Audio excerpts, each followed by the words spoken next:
सभी को नमस्कार। मैं हूं डॉक्टर मनोज बत्रा।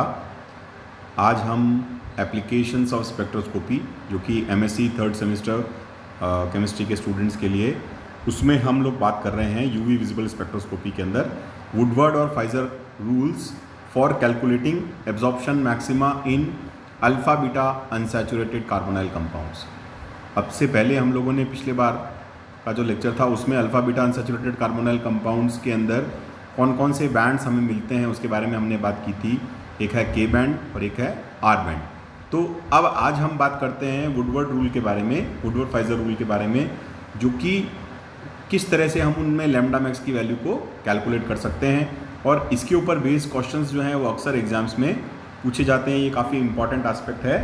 तो आज हम बात कर रहे हैं alpha beta unsaturated carbonyl compounds में हम लैम्डा मैक्स की वैल्यू को कैसे कैलकुलेट करते हैं।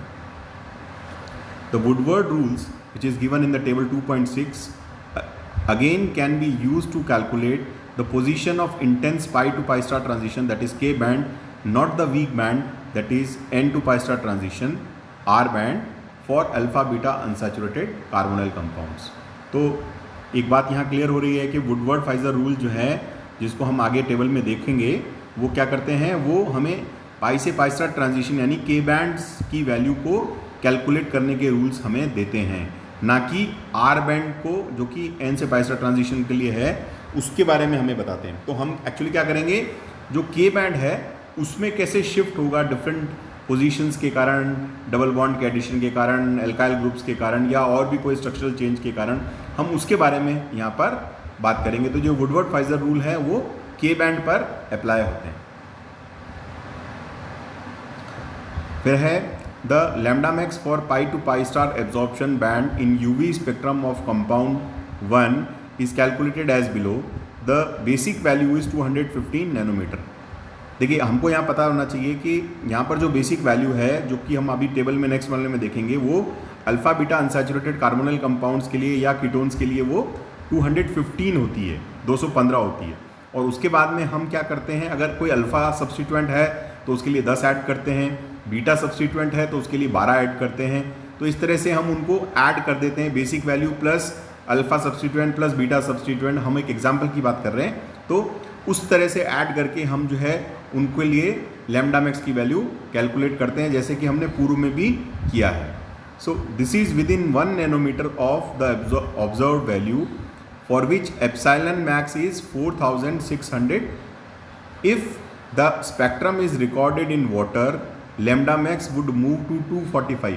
ये कह रहे हैं कि अगर हम देखें यहाँ पर तो 237 वैल्यू आई है जब अगर एक एल्काइल ग्रुप या एक सब्स्टिट्यूएंट अल्फा कार्बन पर है, एक सब्स्टिट्यूएंट बीटा कार्बन पर है, तो उसके लिए जो हमने वैल्यू कैलकुलेट की वो आई है 237। अब ये कह रहे हैं कि अगर उसी को हम वाटर सॉल्वेंट का उपयोग करते हुए रिकॉर्ड करेंगे तो ये वैल्यू जो है वो हमें 245 पर प्राप्त होगी। अर्थात दूसरे शब्दों में 237 में हमने 8 ऐड किया तो वो 245 हो गया। तो हम कह सकते हैं कि वाटर के लिए हम उसमें +8 जो है उसका एडिशन कर देते हैं।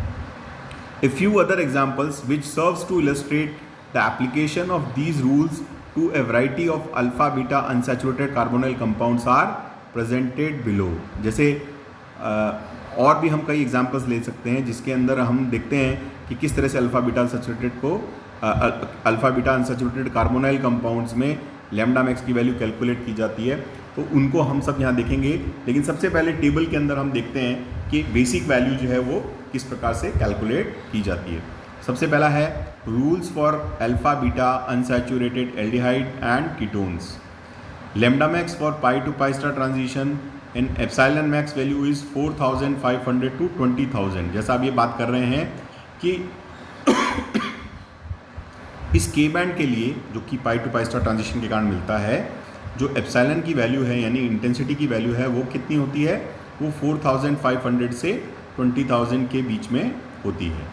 तो उसके लिए हम सबसे बड़े बात करते हैं कि यदि देखिए सबसे पहले वैल्यू के बारे में एजाइन 2 के नीचे जब हम देखते हैं कीटोन्स के अंदर दिखा है कि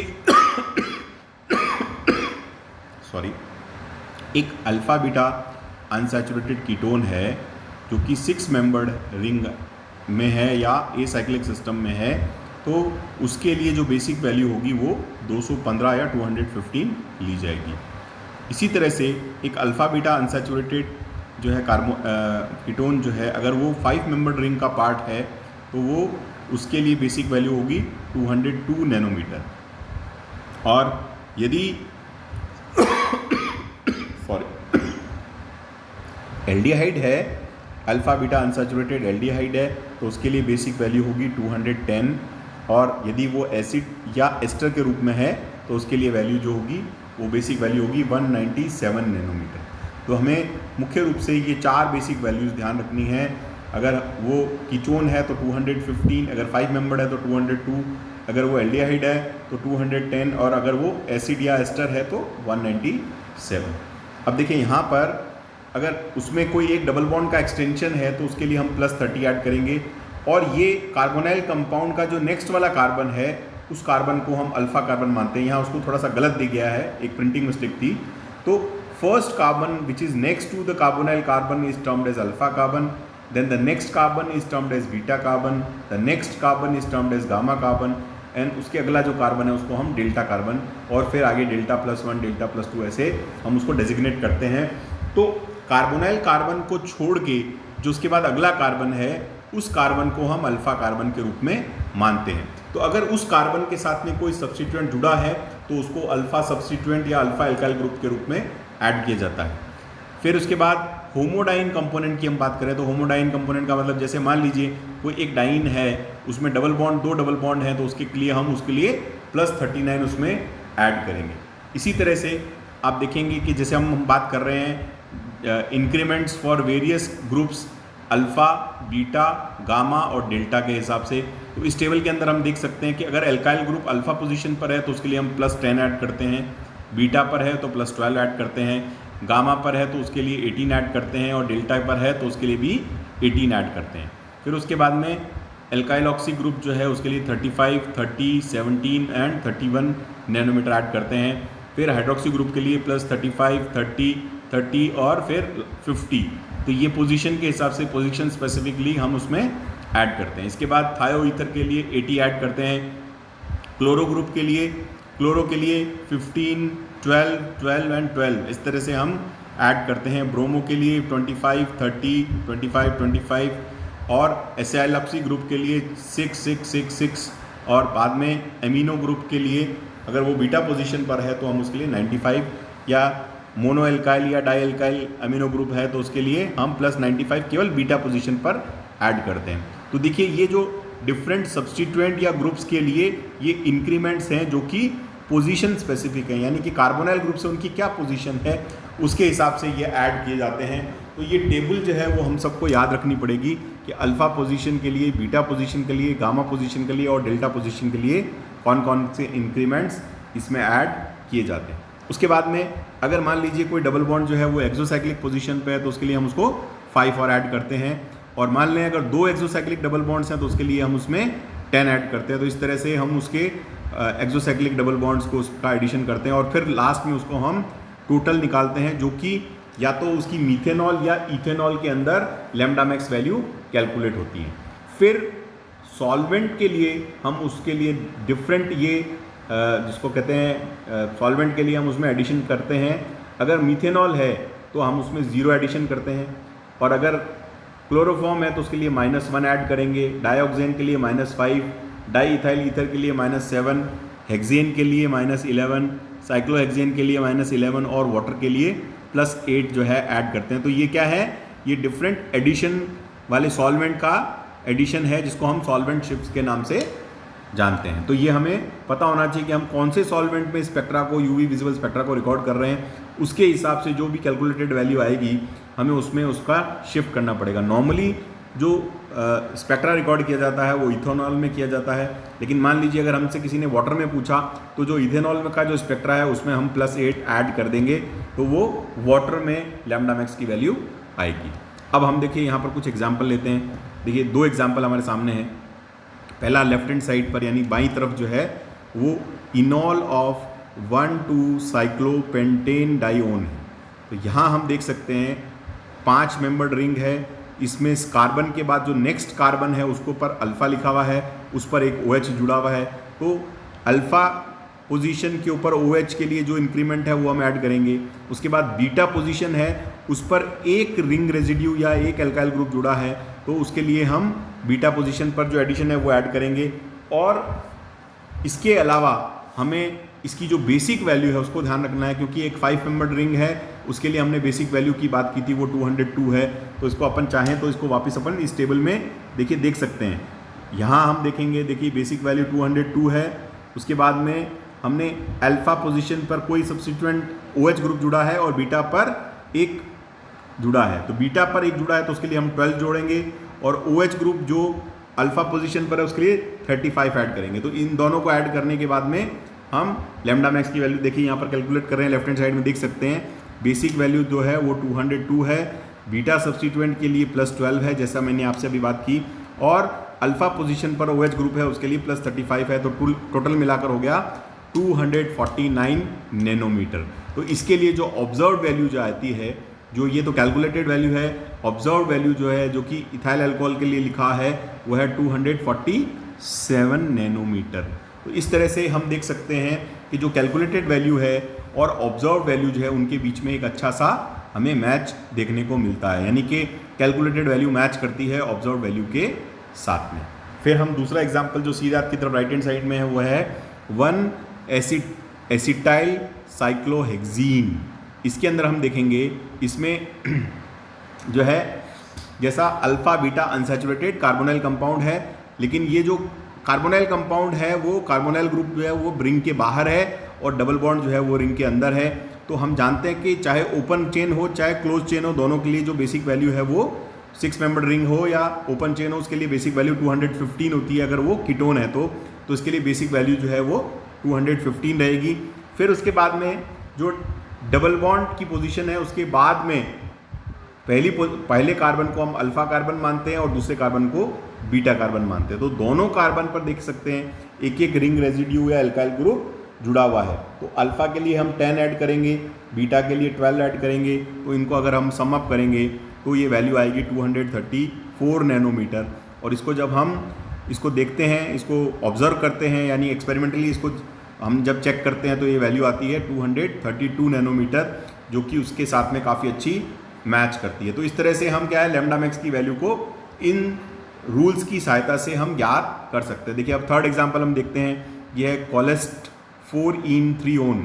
इसके अंदर जो बेसिक वैल्यू है वो कितनी है 215 नैनोमीटर। उसके बाद में जैसा हमको पता है alpha beta unsaturated carbonyl compound या कीटोन के लिए ये है। उसके बाद ये जो डबल बॉन्ड है कहाँ पर है, डबल बॉन्ड 4 और 5 की पोजीशन पर है ना। फिर बीटा पोजीशन जो है, अगर हम कार्बन के बाद जो नेक्स्ट कार्बन है, फर्स्ट कार्बोनाइल कार्बन को बाद में जो नेक्स्ट कार्बन है उसको हम मानते हैं अल्फा और उसके बाद नेक्स्ट को मानते हैं बीटा। तो बीटा पोजीशन पर हम देख सकते हैं कि 2 सब्स्टिट्यूएंट्स जुड़े हैं, तो उसके लिए हमने उसके लिए 12 × 2 यानी 24 ऐड किया। और एक हमने डबल बॉन्ड जो देख रहे हैं वो एक डबल बॉन्ड क्या है, वो उसके पास वाली रिंग के लिए वो एक्सोसाइक्लिक है, तो उसके लिए हमने +5 ऐड किया। तो इस तरह से 215 + 24 + 5 मिलाकर हो गया 244। तो जो ऑब्जर्व वैल्यू आती है जो कि हम एक्सपेरिमेंटली डिटरमाइन करते हैं उससे काफ़ी अच्छी मैच करती है, जो कि 245 है। तो इस तरह से हम इसके अंदर भी देखते हैं कि जो कैलकुलेटेड वैल्यू है वुडवर्ड रूल से वो इसके साथ में बहुत अच्छी मैच करती है। When cross conjugation alpha beta unsaturation on both the sides of the carbonyl is present in a compound, then the value of the maximum absorption is calculated by considering the most highly substituted conjugated system। देखिए मान लीजिए कि अगर किसी एक molecule के अंदर cross conjugation है, यानी कि दोनों तरफ डबल बॉन्ड है, यानी कार्बोनाइल ग्रुप के बाद दोनों तरफ डबल बॉन्ड है, रिंग की हम अगर बात करें, तो हम किस सिस्टम को कंसिडर करेंगे। यानी कि यहाँ पर अगर हमारे पास में ऑप्शन है तो जो ज़्यादा सब्स्टिट्यूटेड जो है कॉन्जुगेटेड सिस्टम होता है हम उसका सिलेक्शन करेंगे, और उसके अंदर फिर हम alpha position, beta position, gamma position पर जो है नंबर ऑफ सब्स्टिट्यूएंट्स और उसके अंदर जो एक्सोसाइक्लिक डबल बॉन्ड्स वगैरह हैं वो सब कैलकुलेट करेंगे। तो जब इस तरह की चॉइस हो तो उसके लिए हमारा लिए रूल ये है कि जब हमारे पास में दोनों तरफ कॉन्जुगेशन है, जिसको हम क्रॉस कॉन्जुगेशन कहते हैं, तो हम उस सिस्टम को का चयन करेंगे या उसको यूज़ करेंगे जहाँ पर सब्स्टिट्यूशन जो है वो ज़्यादा है। अब इस बात को अपन आगे एग्जाम्पल से देखेंगे। That is more active mono इनोन chromophore, यानी कि जो ज़्यादा एक्टिव मोनो इनोन जो है क्रोमोफोर है उसको हम सेलेक्ट करेंगे या उसका चयन करेंगे। दस in case of structure 1 the calculation do not make into account the 1,2 double bond or beta group on it. The UV spectroscopy is therefore of the value in distinguishing the structure 1 and 2. The extended dyne 2 absorb fully 300 nanometer to longer waves. मतलब जो second है जिसको हम extended डाइनॉन्स कह रहे हैं वो क्या होता है, वो फर्स्ट के कंपैरिजन में 30 नैनोमीटर ज़्यादा आगे एब्जॉर्ब करती है। In case of compound 1, the calculation taking into account 1,2 system on the other hand gives 227 nanometer as the predicted value। देखिए अब ये 1 और 2 की बात हो रही है, इसको अपन यहाँ पर देखते हैं। तो स्ट्रक्चर नंबर 1 जो है, अब ये कह रहे हैं कि स्ट्रक्चर नंबर 1 में देखिए 2 पॉसिबिलिटीज़ हैं। एक पॉसिबिलिटी है जहाँ पर डबल बॉन्ड पोजीशन नंबर 4 और 5 पर है, दूसरी पॉसिबिलिटी है जहाँ पर डबल बॉन्ड की पोजीशन नंबर 2 और 1 पर मार्क किया हुआ है। तो अब इन दोनों में से हम किस सिस्टम को, किस क्रोमोफोर को हम सेलेक्ट करेंगे, तो इसके लिए कहा गया है कि वो क्रोमोफोर जहाँ पर ज़्यादा सब्स्टिट्यूएंट्स हैं उस जगह को सेलेक्ट किया जाएगा। तो इसके लिए नेचुरली जो अल्फ़ा बीटा पोजीशन पर जहाँ पर डबल बॉन्ड है या 4 और 5 पोजीशन पर जहाँ डबल बॉन्ड है उसको हम सेलेक्ट करेंगे। तो इसके लिए सबसे पहले बेसिक वैल्यू कितनी होगी, वो 215 होगी। फिर हम देखेंगे बीटा पोजीशन के ऊपर 2 सब्स्टिट्यूएंट अटैच्ड हैं, तो उसके लिए बीटा पोजीशन के लिए जो सब्स्टिट्यूएंट या रिंग रेजिड्यू है उसके लिए वैल्यू कितनी है, 12 है। तो 2 × 12 होगी 24। और फिर हम क्या देखते हैं, एक एक्सोसाइक्लिक डबल बॉन्ड है जो कि हमें नज़र आ रहा है, तो इसके लिए हो गया +5, तो टोटल वैल्यू आ गई 244। अब हम इसकी जगह पर हम ये सोचें कि इसी स्ट्रक्चर नंबर 1 में अगर डबल बॉन्ड नीचे वाला ना लेकर हमको ऊपर वाला यानी 1-2 पोजीशन वाला डबल बॉन्ड है उसको कंसिडर करते हुए अगर हम लैम्डा मैक्स की वैल्यू कैलकुलेट करते हैं तो बेसिक वैल्यू जो आएगी वो आएगी 215। फिर उसके बाद में अल्फा पोजीशन पर कोई सब्स्टिट्यूएंट नहीं है और बीटा पोजीशन पर एक सब्स्टिट्यूएंट है, तो उस बीटा पोजीशन पर जो एक सब्स्टिट्यूएंट है उसके लिए हम कितना ऐड करेंगे, 215 + 12 यानी कि वो हो गया 227। तो यही देखिए यहाँ लिखा है कि the extended dienone second absorb fully 300 nanometre to the longer waves.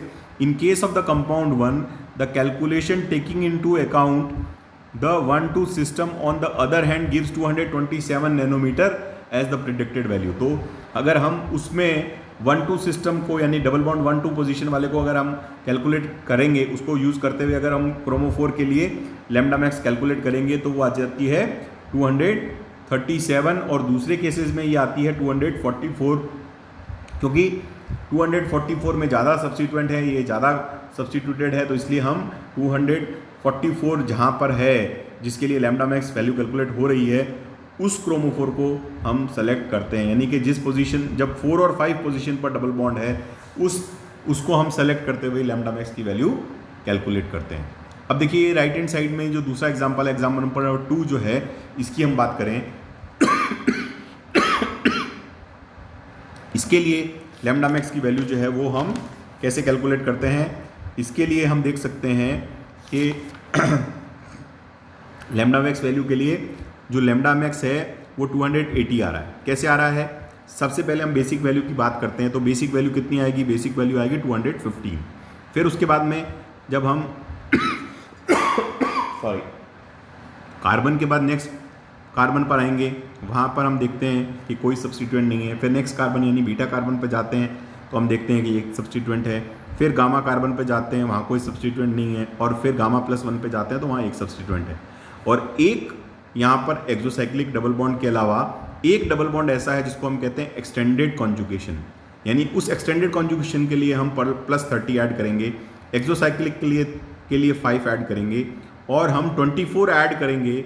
किसके लिए हम 24 ऐड करेंगे, क्योंकि यहाँ पर बीटा कार्बन के ऊपर एक यहाँ पर हम इसमें ये देखते हैं कि जो सब्स्टिट्यूएंट्स की पोजीशन है उसके हिसाब से इधर देखेंगे तो एक बीटा पर है और एक डेल्टा पर है। तो बीटा के लिए तो हो गया 12 और डेल्टा के लिए हो गया 18। तो कुल मिला के हम 30 तो दो सब्स्टिट्यूएंट्स के लिए ऐड करते हैं, और उसके अलावा यहाँ की हम बात कर रहे हैं राइट हैंड साइड में जो एग्जांपल है, बेसिक वैल्यू 215 प्लस 30 जो कि एक्सटेंडेड कॉन्जुगेशन के लिए प्लस 12 प्लस 18 तो वो भी 30 हो गया। तो कुल मिलाकर हमारे पास जो वैल्यू आ गई वो आ गई 215 प्लस 60 यानी कि 275 वैल्यू। उसमें प्लस 5 और ऐड करेंगे एक एक्सोसाइक्लिक डबल बॉन्ड के लिए, तो ये वैल्यू आएगी 280 नैनोमीटर जो कि कैलकुलेटेड वैल्यू है। और जब इसी को हम प्रायोगिक रूप से मापते हैं तो ये जो वैल्यू आती है वो आती है 284 नैनोमीटर। तो हम देख सकते हैं और कह सकते हैं कि ये जो दोनों हैं वो बहुत अच्छी तरह से इसके साथ में मैच करती हैं। तो इस तरह से हम क्या कर सकते हैं, इस तरह से हम जो है लैम्डा मैक्स की वैल्यू को इसके अंदर वुडवर्ड फाइजर रूल का उपयोग करते हुए, जिसको बाद में जो है वो स्कॉट ने इम्प्रूव कर दिया था, इसलिए इसको कई बार हम स्कॉट रूल भी कहते हैं, Scott rule for alpha beta unsaturated carbonyl compounds, इसकी सहायता से हम जो है लैम्डा मैक्स की वैल्यू जो है उसको कैलकुलेट करते हैं। तो आज के लिए जो है बस इतना ही। अब हम नेक्स्ट टर्न पर इसके आगे कुछ और एग्जाम्पल्स लेकर इसी रूल को अच्छी तरह से समझेंगे। आप सभी इसकी प्रैक्टिस करें। आप सभी का बहुत बहुत धन्यवाद।